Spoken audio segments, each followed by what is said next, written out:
Hey, what's up, you guys? It's Six. Welcome back to my channel. That's right. I am here this week again, as I promised you. So, today's video is fun because it is something that I try to do every year. Keyword try, because I have missed a fair few years. When I first did this challenge, I guess, is it a challenge? Well, yeah, I guess it's kind of a challenge.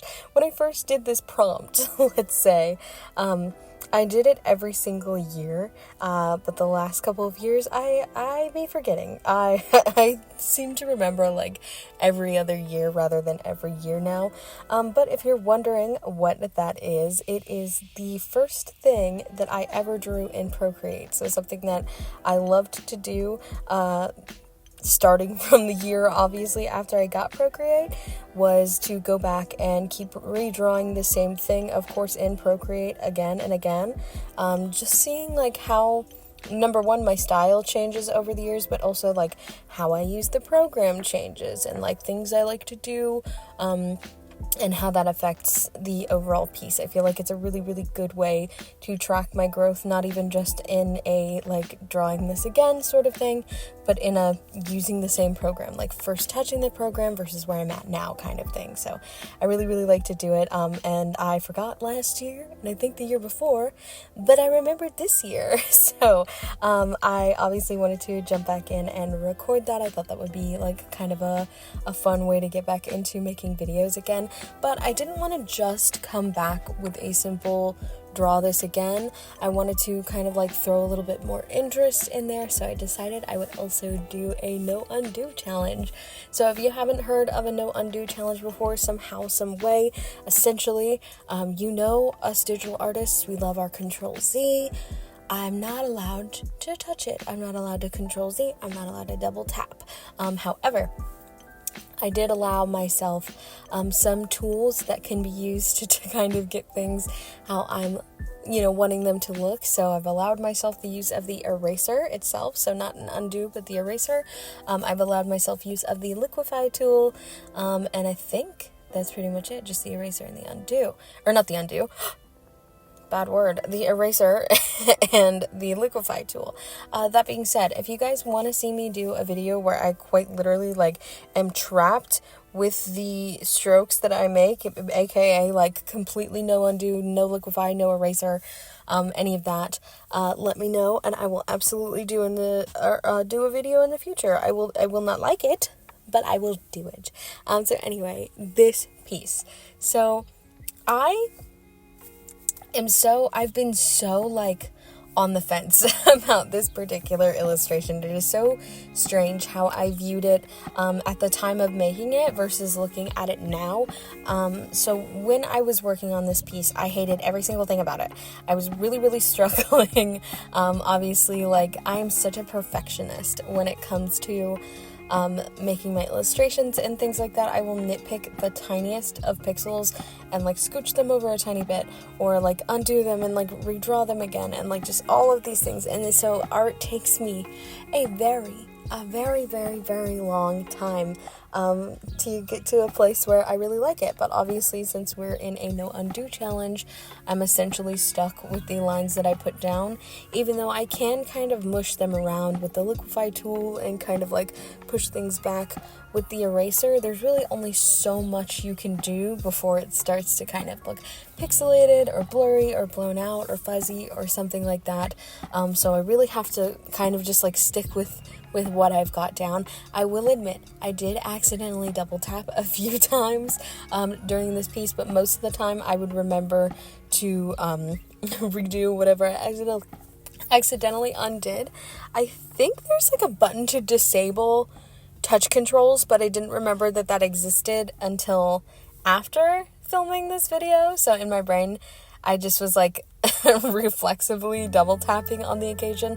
But for the most part, I think I successfully did not manage to use the shortcut to undo anything. So I was pretty much stuck most of the time with every little stroke that I made, and I particularly struggled with this. I think doing the hair was the thing that I had the absolute most difficulty, which is really strange to me because I thought that it would be the face. I really, really did, because I have been having such a difficult time with portraits lately. What the hell is that? That is my favorite thing to do in the world, is portraits. But I think I've just been drawing so many bugs that I forgot what a face looks like. Which, by the way, since I was gone for 2 months, during those 2 months, I did so many paintings of little gouache bugs, and I absolutely love painting with gouache. But I just can't do portraits in gouache. I don't know why. It scares me. I feel like I am such like a blend rendering heavy kind of person when it comes to rendering portraits and stuff that I don't be doing it in gouache because it doesn't like register as working the same way in my brain. Admittedly, I haven't tried it yet. I have done it in acrylics, I've done it in oils, and I've done it in watercolor, and I don't like it in any of those painting type mediums. I don't know why, but I have not done it in gouache. So maybe I should try it. But for the meantime, I've been working on little bugs and stuff, so I feel like I forgot what faces look like, but it came out mostly okay. But then working in the hair, I really was struggling with it. I don't know why. So like just getting through all of that and then doing kind of like the finalizing details and everything, I just was stuck in this place of my brain where I was like, I don't like this piece because I didn't like working on it. And then a few days later, I looked back at it again, and this is such a weird perspective thing for me. It's like I hated it. I finished it, and I was like, I don't even know if I'm gonna upload this. I don't like it. I don't like it. And then a couple of days later, I looked at it and I was like, that is like the cutest thing I've made in like several days. Like I really, really like this piece. I saved it for a little bit because I wanted to post it alongside this video, but I ended up not being able to do that. I just got too excited. I went and I posted it to Instagram, and it ended up being like literally my most popular post like within the last couple of months. It was like, whew, everybody liked that. A la Skyrim or whatever that. Yeah, you guys play RPGs, right? You play RPGs. Yeah, everyone liked that. So I guess everyone liked that piece. And so I started liking it a little bit more too, because I was like, well, it looks really cute and everybody likes it. So I'm crazy. It's a good drawing, I guess. And I just was in my head because in the time of making it, I didn't like it. So maybe if you are experiencing any of the sort where you're just like not enjoying working on a piece, put it down and go away from it for a little bit, because when you come back, you probably like it, and you just are in a mood and not enjoying the actual process of working on it. That happens to me a lot lately. I've been trying to do this thing where in both my commission and my personal work, if I'm like really not enjoying the process of working on a certain piece, I'll flip to a different one. And just like put that one out of sight, out of mind for a little bit. And I feel like that works for me in a way, because then I don't get burnt out as quickly, but it also doesn't work great because then sometimes I forget about the other pieces. And if I don't have everything written down, it's out of my brain. And it is so out, like I'll go through like my folders and be like, oh my God, that is not finished. That needs to be done. So do this method with caution if you have deadlines for things. But it is definitely a great way to keep you from burning out and exploding, for sure. So yeah, if you guys liked this illustration, let me know if you had fun being along with me for the process. See if you can spot in the comments any times where I undo and I don't say anything about it, because I promise I try my best. I really forgot I could turn that off. So if you guys want me to do a true undo, I will turn off gesture controls. I will not allow myself to use the liquify. I won't use the eraser, whatever. And we'll see what amalgamation, what beast, what horror we end up with there. But anyways, that is about it for this video, you guys. Thank you for sticking around during my super super mega long hiatus. If you saw last week's video, I love you and appreciate you for jumping right back on the train. I really, really do.